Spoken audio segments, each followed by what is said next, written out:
सारा दिन हो गया, शिकार में सिर्फ एक चिड़िया ही मिली है और वो भी मर चुकी है। इसे तो कोई खरीदेगा भी नहीं। वैसे भी कुछ ही देर में शाम होने वाली है। अब मुझे घर लौट जाना चाहिए।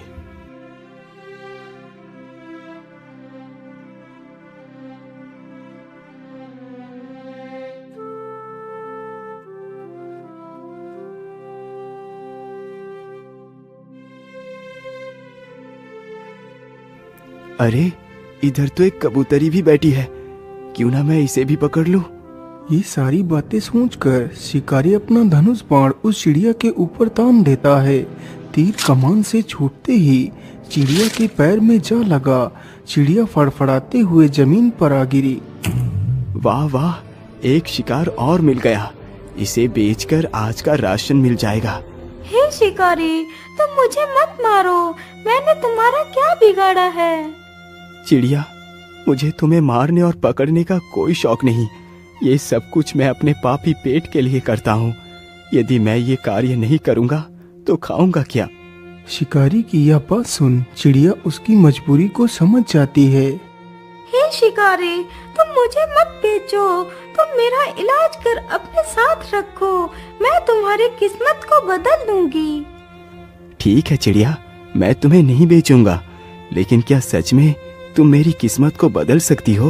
हाँ हाँ शिकारी, मैं एकदम उचित कह रही हूँ। मेरी बात का विश्वास करो। ठीक है चिड़िया, तो फिर चलो मेरे साथ मेरे घर। फिर शिकारी उस चिड़िया को भी अपने साथ लेकर चला जाता है।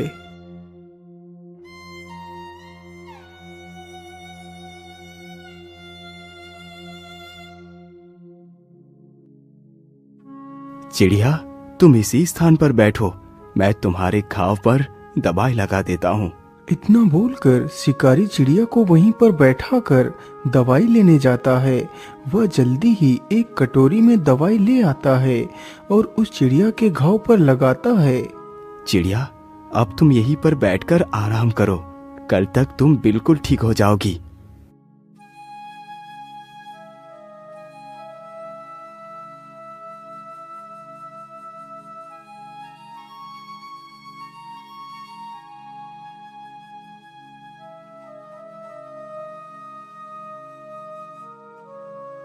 अरे वाह चिड़िया, तुम तो एकदम ठीक हो गई।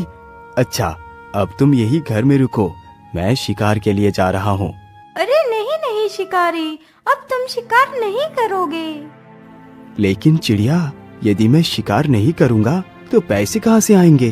तुम शायद भूल गए कि मैंने तुमसे कहा था कि मैं तुम्हारी किस्मत को बदल दूंगी। हाँ हाँ, मुझे याद है। लेकिन तुम करोगी क्या?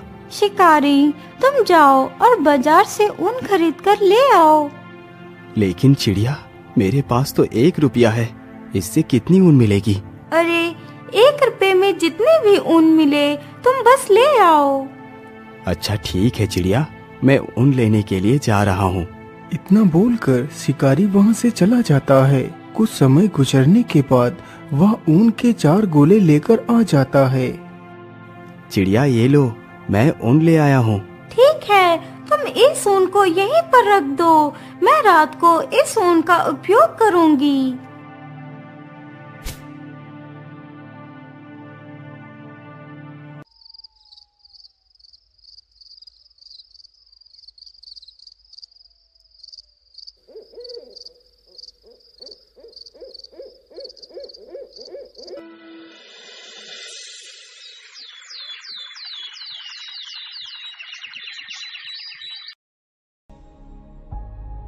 अगले ही दिन शिकारी जैसे ही सोकर उठता है तो वह देखता है कि सामने टेबल पर एक बहुत ही सुंदर शाही सूट रखा हुआ है।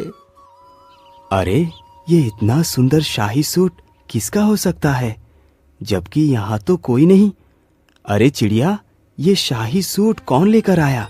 अरे शिकारी, तुम ज्यादा अचंभित मत हो। ये सूट मैंने ही बनाया है। क्या ये सूट तुमने बनाया है? मुझे तुम्हारी बातों पर विश्वास नहीं हो रहा। तुम मेरी बात का विश्वास करो, ये मैंने ही बनाया है। अब तुम इस सूट को लेकर बाजार में बेच आओ। इतना सुनकर शिकारी उस शाही सूट को लेकर बाजार की ओर चल देता है, लेकिन उसके मन में काफी सारे सवाल चल रहे थे। आखिर ऐसा कैसे हो सकता है? भला एक चिड़िया इतना सुंदर सूट कैसे बना सकती है? मुझे तो लगता है ये कोई साधारण चिड़िया नहीं हो सकती। इसका पता तो मुझे लगाना ही होगा। ये सारी बातें सोचते सोचते शिकारी बाजार को पहुंच जाता है और एक स्थान पर उस शाही सूट को अपने कंधों पर डालकर खड़ा हो जाता है। सूट ले लो, शाही सूट ले लो। ऐसा शाही सूट आपने कभी नहीं देखा होगा। शिकारी की यह बात सुन उसके पास काफी सारे लोग इकट्ठे हो जाते हैं। अरे वाह, वाकई ये सूट तो कितना सुंदर है। मैंने आज तक इतना सुंदर सूट नहीं देखा। अरे भाई, इस सूट की क्या कीमत मांग रहे हो? अरे भाई, ये सूट 20 मोहरों का है। अरे भैया, मैं 20 मोहरे तो नहीं दे पाऊंगा, लेकिन हाँ, इसके लिए मैं 5 मोहरे अवश्य दे सकता हूँ। तभी वहाँ पर राजा का मंत्री आ जाता है। अरे वाह, यह शाही सूट तो कितना आकर्षक है। मैंने आज तक ऐसा शाही सूट नहीं देखा। यदि मैं ये सूट राजा को दूंगा तो राजा बहुत प्रसन्न होंगे। अरे भाई, तुम इस सूट की क्या कीमत मांग रहे हो? भैया, इस सूट की कीमत मैंने 20 मोहरे रखी है। ठीक है, ये लो 20 मोहरे और ये सूट मुझे दे दो। शिकारी जल्दी ही उन 20 मोहरों को लेकर उस शाही सूट को उसे दे देता है। अरे वाह, एक सूट तो 20 मोहरे का बिका। 20 मोहरे तो कमाने में मुझे वर्षों लग जाते। मैं ऐसा करता हूँ, फिर से ऊन खरीद कर ले चलता हूँ। आज तो मैं पता लगा कर ही रहूंगा इस चिड़िया का सच क्या है। अरे चिड़िया, तुमने तो कमाल ही कर दिया। तुम्हारे द्वारा बनाया गया सूट 20 मोहरों में बिका है। मैं और भी ऊन खरीद कर लाया हूँ। जैसे ही आधी रात गुजरती है तो वह शिकारी झूठ मूठ सोने का नाटक करता है। उधर वह कबूतरी भी शिकारी के सोने की प्रतीक्षा कर रही थी। मुझे लगता है शिकारी अब सो चुका है। चलो अब मैं अपने वास्तविक रूप में आ जाती हूँ। इतना बोलकर कबूतरी एक सुंदर राजकुमारी का वेश धारण कर लेती है और चुपचाप उस ऊन के वस्त्र बनाने लगती है। यह सारा दृश्य सत्या चुपचाप फटी आंखों से देख रहा था।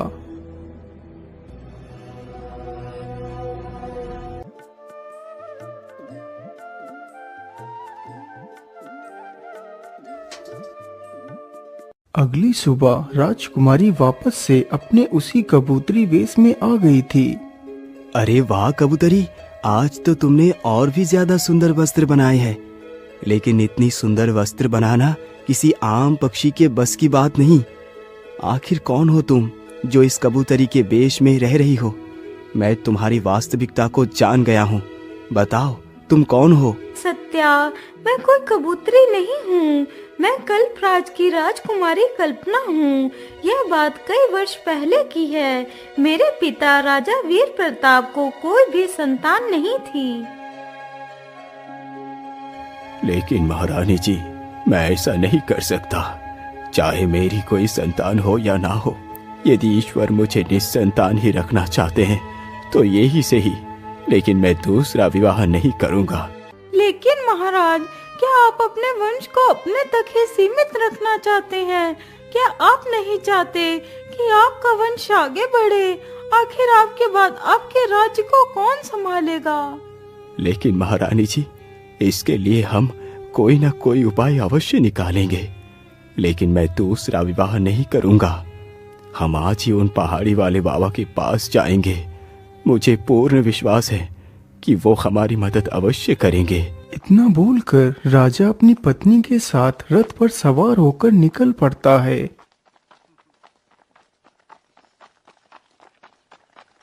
वह चलते चलते जल्दी ही उस बाबा के आश्रम में पहुंच जाता है।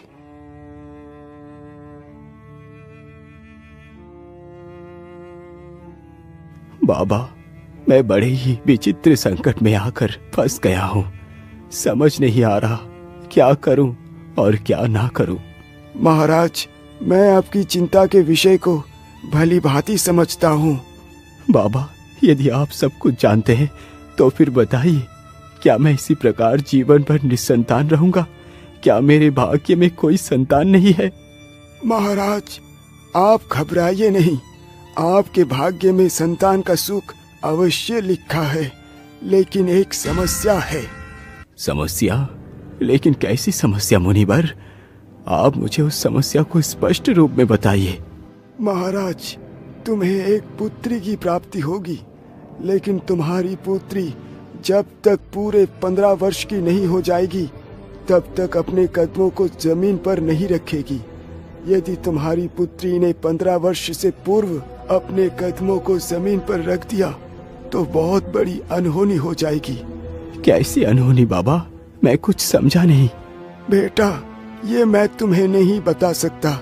बस तुम्हें अपनी पुत्री को 15 वर्ष तक जमीन पर पैर रखने से रोकना है। ठीक है बाबा, मैं आपकी बात याद रखूंगा। एक वर्ष पश्चात रानी ने एक सुंदर सी पुत्री को जन्म दिया।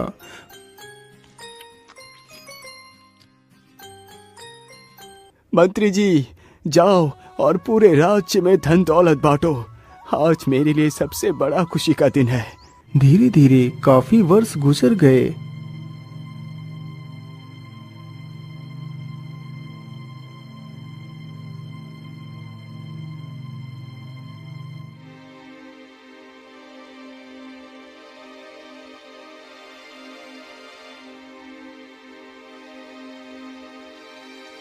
महारानी जी, आज की रात गुजरने के बाद मेरी पुत्री पूरे 15 वर्ष की हो जाएगी।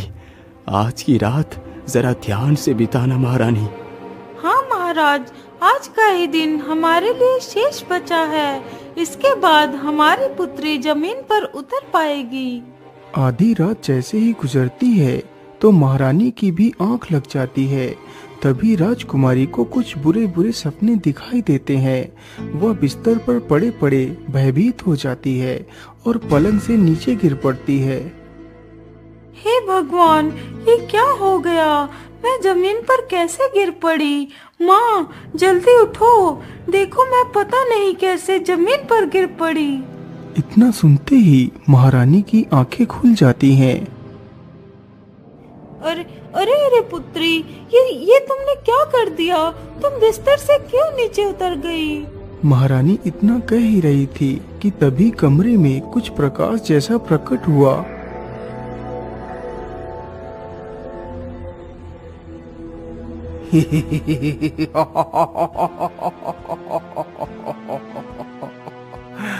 महारानी जी, मैं भूखा हूँ, मुझे मांस खिलाओ, नहीं तो मैं तुम्हारी बेटी को खा जाऊंगा। नहीं राक्षस, तुम ऐसा नहीं कर सकते। इतना कहते ही महारानी जमीन पर गिर पड़ती है और बेहोश हो जाती है। राक्षस, आप मुझे मत मारो, मुझ पर दया करो। अरे वाह, राजकुमारी तो कितनी सुंदर है। काश कि यह राजकुमारी मेरी पत्नी बनती तो कितना अच्छा होता। ठीक है, मैं तुम्हें नहीं मारूंगा, लेकिन तुम्हें मेरे साथ विवाह करना होगा। चलो मेरे साथ। इतना बोलकर राक्षस राजकुमारी का हाथ पकड़कर वहां से गायब हो जाता है और उसे अपनी गुफा में ले जाता है। राजकुमारी, यही मेरा घर है। आज से तुम यहाँ की मालकिन बनोगी। मैं तुम्हारे साथ विवाह करूँगा। नहीं राक्षस, मैं एक इंसान हूँ और तुम तो एक दैत्य हो। भला मैं तुम्हारे साथ विवाह कैसे कर सकती हूँ? मुझे जाने दो। नहीं राजकुमारी, तुम्हें यदि जीवित रहना है तो तुम्हें मेरे साथ विवाह करना ही पड़ेगा। अच्छा, अब मैं अपने रिश्तेदारों को न्योता देने के लिए जा रहा हूँ, तुम यहीं पर रुकना। लेकिन हाँ, यदि मैं तुम्हें यहाँ छोड़कर चला गया तो तुम यहाँ से कहीं भी भागकर जा सकती हो। इसलिए मैं तुम्हें एक पंछी बनाकर पिंजरे में बंद कर देता हूँ। फिर राक्षस राजकुमारी को एक कबूतरी बनाकर पिंजरे में बंद कर देता है और वहाँ से चला जाता है। हे भगवान, अब मैं क्या करूं? यहाँ से कैसे निकलूं? मैं इस पिंजरे को खोलने की कोशिश करती हूँ। हो सकता है पिंजरा खुल जाए। कबूतरी पिंजरे को खोलने का प्रयास करती है। कुछ देर प्रयास करने के पश्चात पिंजरा खुल जाता है और वह वहां से उड़ जाती है। लेकिन राजकुमारी, क्या तुम अपने वास्तविक रूप को धारण कर नहीं रह सकती? शिकारी भाई, मैं अपने वास्तविक रूप में सिर्फ कुछ क्षण के लिए ही रह सकती हूँ। एक दिन में सिर्फ एक बार ही मैं अपना वास्तविक रूप ले सकती हूँ, वो भी रात के 12 बजे के बाद। क्या तुम श्राप से मुक्त नहीं हो सकती? इसका जवाब तो पहाड़ी वाले बाबा ही दे सकते हैं। तो फिर ठीक है राजकुमारी, चलो मेरे साथ पहाड़ी वाले बाबा के पास, मैं तुम्हारी रक्षा करूंगा। इतना बोलकर वह दोनों बाबा से मिलने के लिए निकल पड़ते हैं।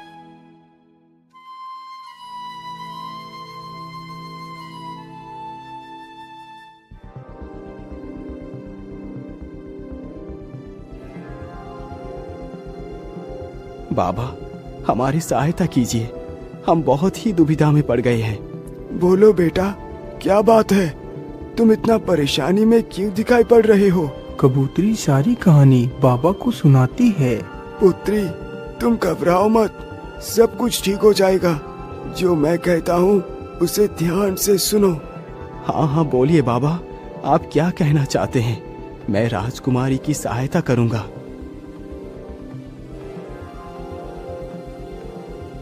राजकुमारी, तुम्हें अपने वास्तविक रूप को प्राप्त करने के लिए उस नदी में स्नान करना होगा, तभी तुम अपने पिछले जन्म के श्राप से मुक्त हो पाओगी। आज अमावस्या है, तुम्हें उस नदी में रात 12 बजे स्नान करना है। सत्या, तुम भी राजकुमारी के रक्षण के लिए साथ ही जाओगे। राजकुमारी, अब वो समय आ चुका है। सत्य, तुम जल्दी से राजकुमारी को नदी पर लेकर जाओ। बाबा की यह बात सुनकर शिकारी राजकुमारी के साथ नदी के लिए निकल पड़ता है। वह दोनों जल्दी ही नदी पर पहुंच जाते हैं। सत्या, तुम यहीं पर रुको, मैं अभी नदी से स्नान करके आती हूँ। ठीक है राजकुमारी, तुम जाओ, मैं यहीं पर तुम्हारी प्रतीक्षा करता हूँ। इतना सुनकर कबूतरी जैसे ही नदी में स्नान करने के लिए आगे बढ़ती है।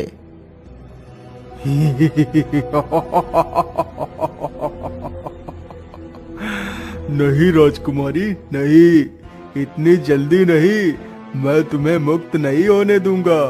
अरे ये क्या? मुझे लगता है ये वही राक्षस है, आज मैं इसे जिंदा नहीं छोड़ूंगा। शिकारी तुरंत ही मसाल लेकर उसकी तरफ बढ़ता है। अरे बाप रे बाप, इतनी जोर से किसने मारा मुझे? किसकी मौत खींच कर यहाँ ले आई है? अरे दुष्ट राक्षस, मैंने ही तुझे मारा है। हिम्मत है तो मुझे मार के दिखा। अच्छा, ऐसी बात है तो पहले तू ही मरने के लिए तैयार हो जा। इतना कहकर राक्षस शिकारी को ही पकड़ लेता है। छोड़ दुष्ट राक्षस, आज मैं तुझे जिंदा नहीं छोड़ूंगा। तभी कबूतरी चुपके से नदी में डुबकी लगा जाती है।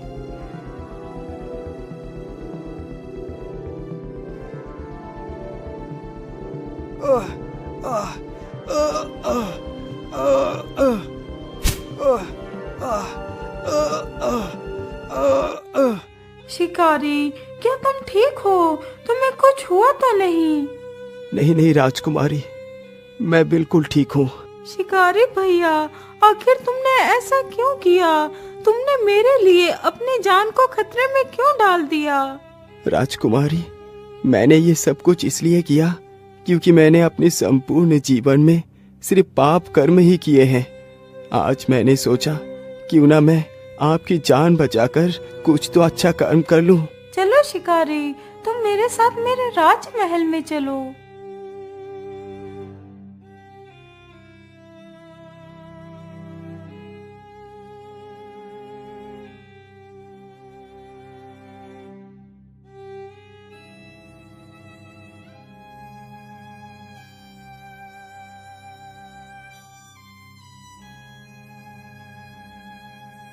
सत्या, आज तुमने मेरी पुत्री की जान बचाकर मुझ पर बहुत बड़ा उपकार किया है। मैं तुम्हारा ये उपकार कभी नहीं चुका पाऊंगा। मंत्री जी, सत्या को एक बैलगाड़ी भरकर सोना, चांदी, हीरे, जवाहरात दे दी जाए। राजा के इस आदेश पर शिकारी को एक बैलगाड़ी भरकर सोना, चांदी, हीरे, जवाहरात देकर सम्मान पूर्वक विदा कर दिया जाता है।